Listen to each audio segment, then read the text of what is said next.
हम तो सुधांशु जी तो ज्ञानी व्यक्ति हैं, हम इनसे पूछिए। ये तो इतना लिस्ट बता दिए कि अभी आदरणीय प्रधानमंत्री जी ने हेमंत बिस्वा शर्मा, अजित पवार जी के लिए क्या क्या कहा था भाजपाइयों ने, और किस तरह गले लगाकर बैठे हुए हैं। इस पर पूछेंगे तो चुप हो जाएंगे। जेल में चक्की पीसिंग यही महाराष्ट्र के मुख्यमंत्री जी उस समय कह रहे थे। और जब सत्ता की मलाई खाना हुआ, जेडीयू के बारे में, आदरणीय नीतीश कुमार जी के बारे में गांधी मैदान में पटना में आदरणीय प्रधानमंत्री जी ने 67 घोटाले की गिनती कराई थी जनता के सामने, और कहा था जेडीयू का मतलब है जनता का दमन, उत्पीड़न।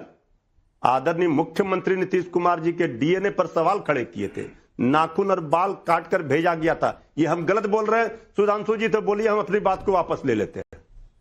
भाई दोहरा चरित्र बीजेपी का उजागर है, लेकिन आप लास्ट लेकिन दोहरा चरित्र तो आपका भी है। आप भी जेडीयू के साथ में सरकार बना चुके हैं ना, तो आज उनको कोसने से क्या होगा? दोहरा चरित्र राजनीति में किसी एक का नहीं है मृत्युंजय जी, ये तो बात आप भी मानेंगे।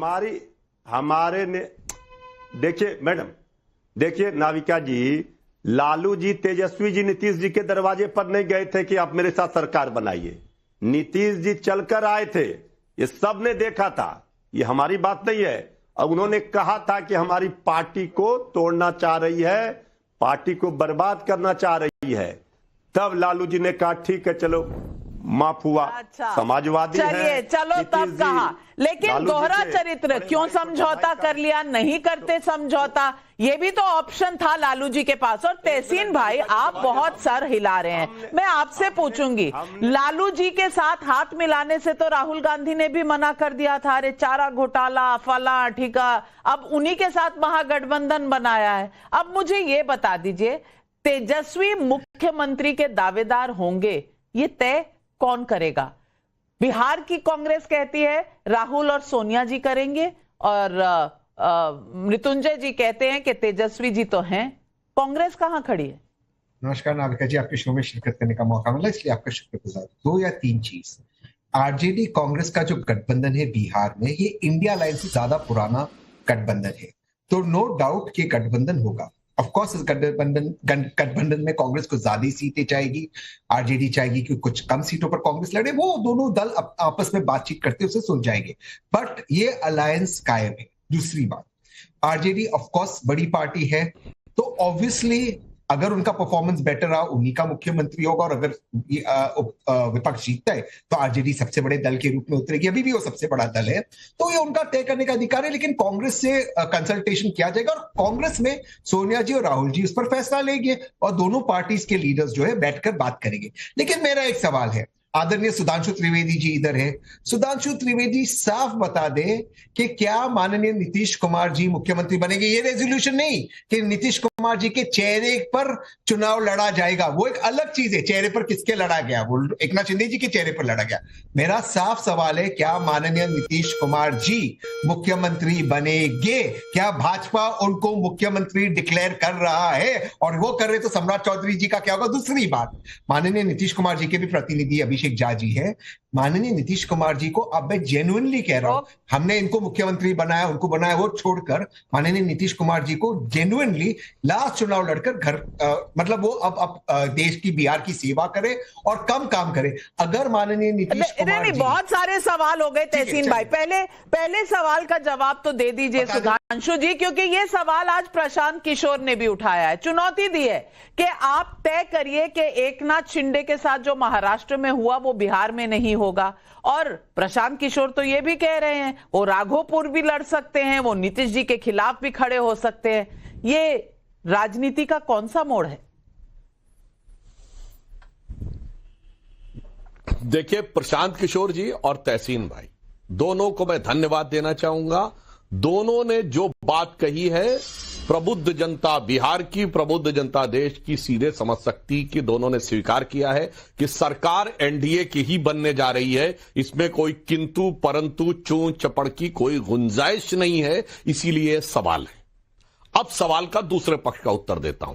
देखिए, एकनाथ शिंदे जी हमारे साथ आए थे और उस समय हमारी संख्या भी ज्यादा थी, परंतु हमारा गठबंधन उसी समय बना था ड्यूरिंग द विधानसभा। नीतीश कुमार जी से हमारा गठबंधन 1995 से है और नीतीश कुमार जी के प्रति जो भाजपा ने कमिटमेंट दिखाया है, लालू प्रसाद यादव जी के 15 साल के शासनकाल में नेता प्रतिपक्ष भाजपा रही, परंतु जब हमारे हाथ में 2005 में सत्ता आई तो मुख्यमंत्री नीतीश कुमार जी बने और आज की डेट में भी नीतीश कुमार जी के ही नेतृत्व में सरकार चल रही है। तो नीतीश कुमार जी का जदयू के साथ और भाजपा जदयू गठबंधन का, एनडीए गठबंधन का नेतृत्व लगभग एक पीढ़ी पुराना और स्थापित है, इसलिए उसको किसी समायोजन से तुलना नहीं की जा सकती। अब दूसरा उदाहरण देता हूं, जो इन्होंने कहा कि कांग्रेस से कंसल्टेशन होगा। बिल्कुल, हम लोगों ने लोकसभा में देखा नाविका जी कि कांग्रेस चाहती थी कि पप्पू यादव जी को कांग्रेस के टिकट पे लड़ा दिया जाए, पर कांग्रेस अपने टिकट पे नहीं लड़ा पाई क्योंकि राजद ने नहीं चाहा। आज मृत्युंजय जी बैठे हैं, चाहे जो भी कर लिया जाए। बेगूसराय से कन्हैया कुमार को टिकट चाहती थी कांग्रेस, अपना टिकट नहीं दे पाई क्योंकि राजद नहीं चाहता था, तो उनको दिल्ली लाना पड़ा। तो सबको पता है कि आपके गठबंधन का सामंजस्य क्या है। बिल्कुल बिल्कुल, और ये बिहार की जनता कभी नहीं भूली है। लेकिन अभिषेक झा जी, सवाल ये है कि ये चुनाव उम्र के किस पड़ाव पर कौन है इस पर होगा, या बिहार के लिए किसने क्या किया इस पर होगा। सवाल यह भी है कि जिस तरह सुधांशु जी ने कहा कि संपत्ति और संतति, तो संतति इस बार तो नाम आ रहा है निशांत कुमार का भी, नीतीश जी के बेटे का भी, तो क्या परिवारवाद यहां भी चलेगा? लेकिन निशांत जी के मसले को नाविका जी नाहक ही तूल दिया गया है। भविष्य के घर में क्या है, क्या होगा, क्या नहीं होगा, उस एंटिसिपेशन के हिसाब से अगर लोग अपनी विचारधारा बना ले तो ये उनका मसला हो सकता है। अब चले आते हैं कि बड़ी दिलचस्प चर्चा हो रही थी कि हमारे जितने भी महागठबंधन के साथी हैं वो यही सवाल पूछते हैं कि क्या भारतीय जनता पार्टी नीतीश कुमार जी को मुख्यमंत्री बनाएगी। देखिए, पहले जीत तो हमारी हो चुकी है। हमारे विपक्ष के साथियों ने भी इस बात को मान लिया है कि सत्ता में एनडीए आ रही। भाई, पहली जीत एनडीए हम हैं और चुनाव साथ में लड़ेंगे। इनका सवाल यह है कि मुख्यमंत्री कौन बनेगा। बड़ी दिलचस्प बात है कि इनका जो पूरा का पूरा फोकस है वो इसी बात पर है कि मुख्यमंत्री नीतीश कुमार जी बन रहे हैं कि नहीं बन रहे हैं। इसका मतलब महागठबंधन की सरकार नहीं आ रही। देखिए, अभी मनोहर लाल खट्टर जी आए थे यहाँ, भारतीय जनता पार्टी के प्रदेश परिषद की बैठक हुई थी, उसमें जो नए अध्यक्ष बने दिलीप जायसवाल जी, वहां भी उन्होंने स्टेटमेंट कोट किया, भाजपा की इंटरनल बैठक में कोट किया कि अगली सरकार भी हम नीतीश कुमार जी के नेतृत्व में बनाएंगे। चुनाव लड़ना ही नहीं है बल्कि अगली सरकार हम नीतीश जी के नेतृत्व बनाएंगे। और अभी बिहार के 31 जिलों में एनडीए के 5 घटक दलों के द्वारा कार्यकर्ता समागम में 5 घटक दलों के प्रदेश अध्यक्षों ने एक स्वर से कहा है कि 2025 से 30 फिर से नीतीश। इसका क्या मतलब होता है? इसमें कोई कंफ्यूजन कहीं नहीं। नीतीश कुमार जी ने जरा हट के पॉलिटिक्स बिहार के अंदर की है और ये संदेश पूरे देश में जाता रहा है। संदेश सब जगह है, लेकिन मृत्युंजय जी को और तहसीन पूनावाला के मन में क्यों ये सवाल है मुझे नहीं पता, और जनता पूछ रही है। रंजन यादव भागलपुर बिहार से पूछ रहे हैं, बिहार में नीतीश, लालू, तेजस्वी सभी को देख लिया, बिहार में नई राजनीति देखने को क्यों नहीं मिलती। आशा देवी का लखनऊ से सवाल है, तेजस्वी यादव कह रहे हैं कि नीतीश कुमार थके हारे हैं, लेकिन ये बताएं कि अगर वो उनके साथ आ गए तो क्या थके हारे नहीं रहेंगे? अब इसका सवाल का जवाब मृत्युंजय जी दे दीजिए। अगर नीतीश आपके साथ आ जाएं तो क्या थके हारे नहीं नजर आएंगे? देखिए, अब सवाल ही नहीं है। अब हमारे साथ, हमारे गठबंधन, हमारे नेता तेजस्वी यादव जी के साथ बिहार की जनता आ गई है, खड़ी है। आपने देखा